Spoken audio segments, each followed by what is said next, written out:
जय हिंद दोस्तों, स्वागत है अपने YouTube channel super cluster classes में। दोस्तों, आरआरबी एनटीपीसी 2024 का वैकेंसी आ गया। इसके सीरीज में हम लोगों ने ऑलरेडी एक वीडियो देख चुका है और आरआरबी एनटीपीसी का प्रीवियस ईयर के सीरीज में ये दूसरा लेक्चर है हमारा, जिसमें देखेंगे पिछले साल जितने भी पिछले एग्जाम में आरआरबी एनटीपीसी में जितने भी सवाल पूछे गए थे उन्हीं का हम रिवीजन पर्पस से देख रहे हैं। ठीक है, तो ये जितने भी क्वेश्चन है ये प्रीवियस ईयर में पूछे गए हैं, इसलिए आप लोग इस क्वेश्चन को बारीकी से देखिएगा और आपको आगे आने वाले एग्जाम में बहुत सारा बेनिफिट्स मिलने वाला है। चलिए शुरू करते हैं आज के सेशन का पहला क्वेश्चन। पहला क्वेश्चन है हमारा, भारत के स्वतंत्रता संघर्ष के दौरान डेक्कन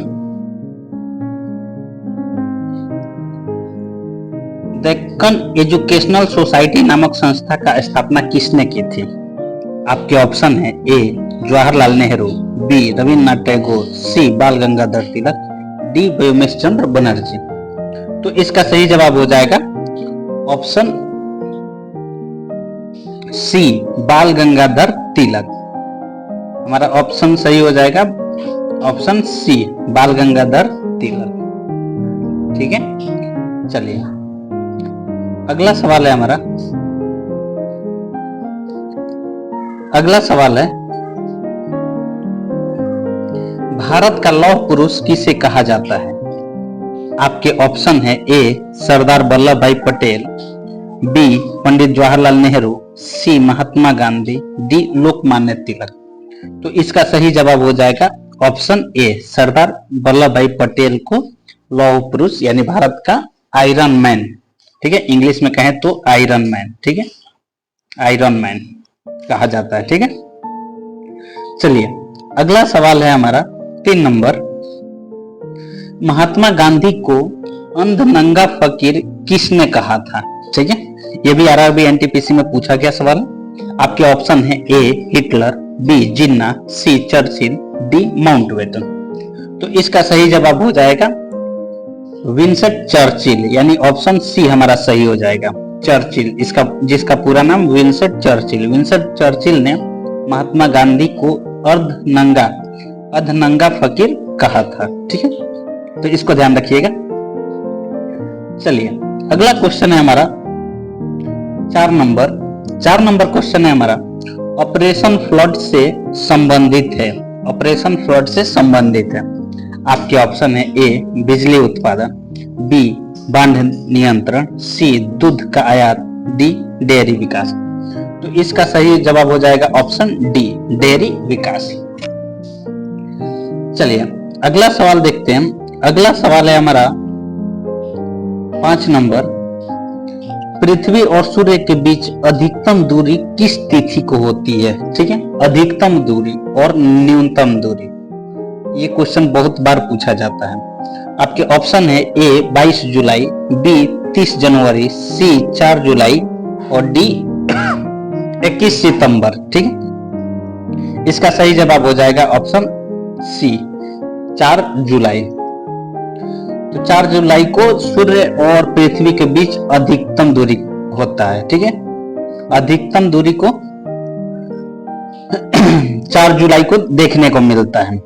चलिए अगला सवाल है हमारा 6 नंबर, ब्राह्मी लिपि को किसने स्पष्ट किया था? कहने का मतलब कि ब्राह्मी लिपि जो है इसको सबसे पहले किसने पढ़ा था? तो आपके ऑप्शन है जेम्स प्रिंसेप, बी है जॉन मार्शल, सी है जॉन ए.के. फ्लिट, डी है जॉन लुटियंस। तो इसका सही जवाब हो जाएगा ऑप्शन ए जेम्स प्रिंसेप, यानी ब्राह्मी लिपि को सबसे पहले जेम्स प्रिंसेप ने पढ़ा था। अगला क्वेश्चन है हमारा 7 नंबर, राष्ट्रीय विज्ञान दिवस किस दिन मनाया जाता है? आपके ऑप्शन है ए 21 जनवरी, बी 21 मार्च, सी 28 फरवरी, डी 23 मार्च। देखिए दोस्तों, आप लोगों से एक रिक्वेस्ट है कि सबसे पहले जब क्वेश्चन डिस्प्ले पर आ जाता है तो आप वीडियो को रोक लीजिए। वीडियो को रोक कर सबसे पहले आप अपना आंसर देने का प्रयास कीजिए। आप अपना आंसर दीजिएगा तो आपको भी पता चलेगा कि आपका जीके जीएस कितना तैयार है। ठीक है, उसके बाद हम तो आंसर बता ही देते हैं। चलिए, इसका सही जवाब हो जाएगा राष्ट्रीय विज्ञान दिवस कब मनाया जाता है? तो इसका सही जवाब हो जाएगा हमारा 28 फरवरी, यानी ऑप्शन सी हमारा सही हो जाएगा। 28 फरवरी राष्ट्रीय विज्ञान दिवस मनाया जाता है 28 फरवरी को। अगला क्वेश्चन है हमारा 8 नंबर, राष्ट्रीय खेल दिवस किस दिन मनाया जाता है? आपके ऑप्शन है ए 29 मार्च, बी 29 अगस्त, सी 20 सितंबर, डी 2 दिसंबर। तो इसका सही जवाब हो जाएगा इसका सही जवाब हो जाएगा ऑप्शन बी 29 अगस्त, यानी राष्ट्रीय खेल दिवस कब मनाया जाता है? 29 अगस्त को मनाया जाता है। चलिए अगला सवाल देखते हैं। अगला सवाल है हमारा,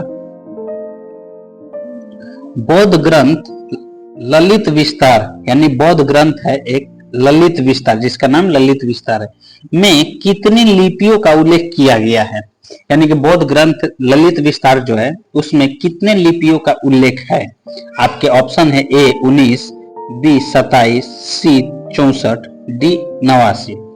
तो इसका सही जवाब हो जाएगा ऑप्शन डी 89, यानी कि बौद्ध ग्रंथ जो है ललित विस्तार उसमें कुल 89 लिपियों का जिक्र किया गया है। ठीक है, कितना? 89। ठीक है, ध्यान रखिएगा। चलिए अगला सवाल है हमारा 10 नंबर, चोल शासकों की भाषा क्या थी? यानी कि चोल जो शासक हुए उनकी भाषा, राजनैतिक भाषा क्या थी, यानी कि उनके राज्य में कौन सी भाषा प्रचलित थी?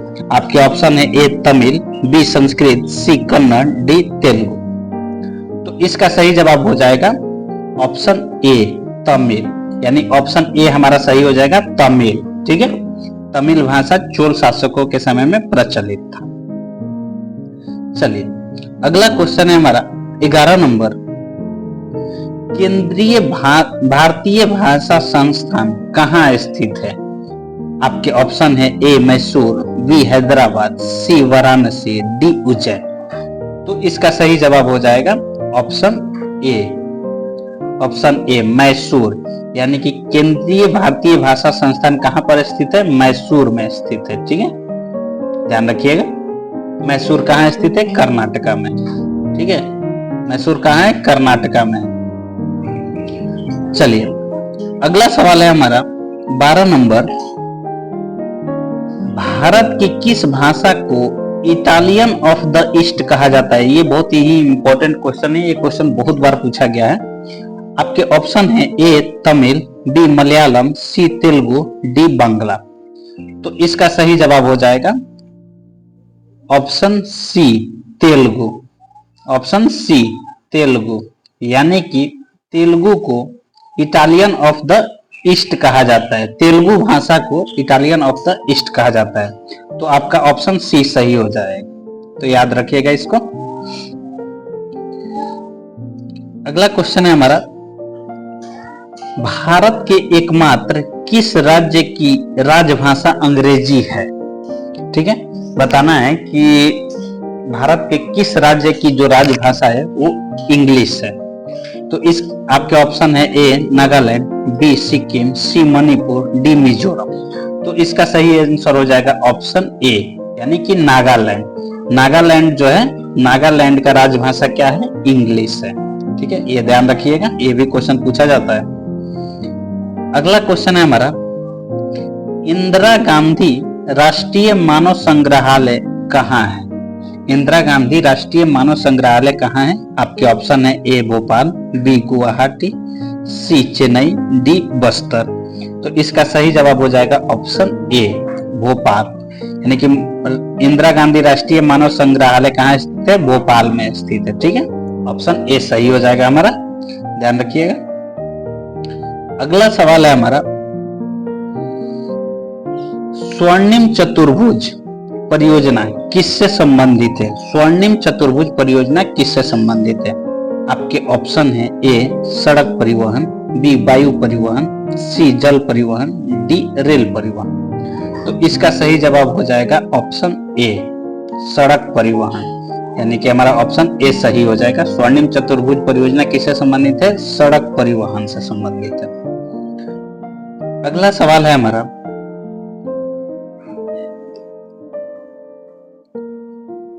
विश्व का सर्वोच्च पर्वत शिखर जो कि माउंट एवरेस्ट है, नेपाल में किस नाम से प्रसिद्ध है? यानी कि कहने का मतलब है कि माउंट एवरेस्ट जो है उसे नेपाल में किस नाम से जाना जाता है? आपके ऑप्शन है ए त्रिकुट, बी धवलगिरी, सी गौरी शंकर, डी सागरनाथ। तो इसका सही जवाब हो जाएगा ऑप्शन ए त्रिकुट, यानी कि नेपाल में माउंट एवरेस्ट को क्या कहा जाता है? त्रिकुट कहा जाता है। ठीक है, तो ये पॉइंट भी ध्यान रखिएगा आप लोग। अगला सवाल है हमारा, चंद्रगुप्त मौर्य जो कि मौर्य वंश का संस्थापक था, चंद्रगुप्त मौर्य ने अपना अंतिम समय कहां बिताया था? आपके ऑप्शन है ए तक्षशिला, बी उज्जैन, सी पाटलिपुत्र, डी श्रवणबेलगोला। तो इसका सही जवाब हो जाएगा ऑप्शन डी श्रवणबेलगोला, यानी श्रवणबेलगोला कहां पर स्थित है? कर्नाटका में स्थित है। तो चंद्रगुप्त मौर्य ने अपना अंतिम समय श्रवणबेलगोला यानी कि कर्नाटका में बिताया था। ठीक है, तो यह पॉइंट ध्यान रखिएगा।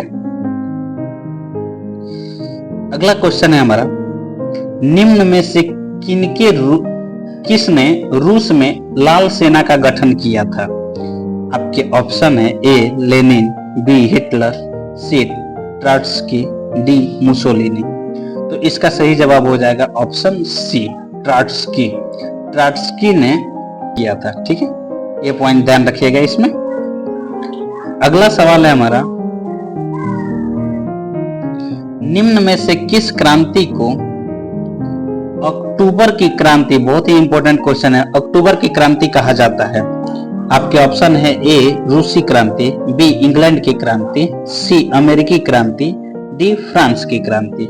तो इसका सही जवाब हो जाएगा ऑप्शन ए रूसी क्रांति, यानी रूसी क्रांति को अक्टूबर क्रांति के नाम से भी जाना जाता है। ठीक है, ऑप्शन ए हमारा सही हो जाएगा रूसी क्रांति।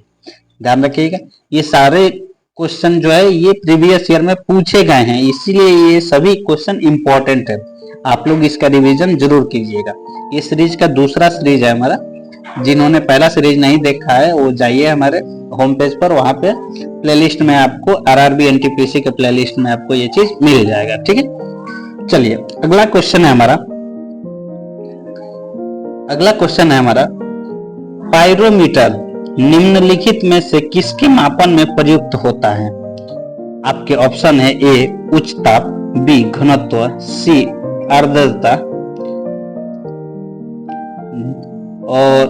आर्द्रता और डी वायुमंडलीय दाब। तो इसका सही जवाब हो जाएगा ऑप्शन ए, यानी कि पायरोमीटर जो है उच्च ताप को मापने के लिए यूज किया जाता है। ठीक है, अगर ये वीडियो आपको अच्छा लगा हो तो प्लीज वीडियो को लाइक, चैनल को सब्सक्राइब कर लीजिएगा। मिलेंगे नेक्स्ट वीडियो में नेक्स्ट सीरीज के साथ। और ये हमारा आरआरबी एनटीपीसी का जो सीरीज है ये कंटिन्यू चलता रहेगा जब तक कि हमारा आरआरबी एनटीपीसी का एग्जाम नहीं हो जाता। तो इसीलिए अगर आप चैनल पर नए हैं तो आपसे रिक्वेस्ट रहेगा कि चैनल को सब्सक्राइब कर लीजिएगा और बेल आइकन को प्रेस कर लीजिएगा, ताकि जब भी हम वीडियो अपलोड करें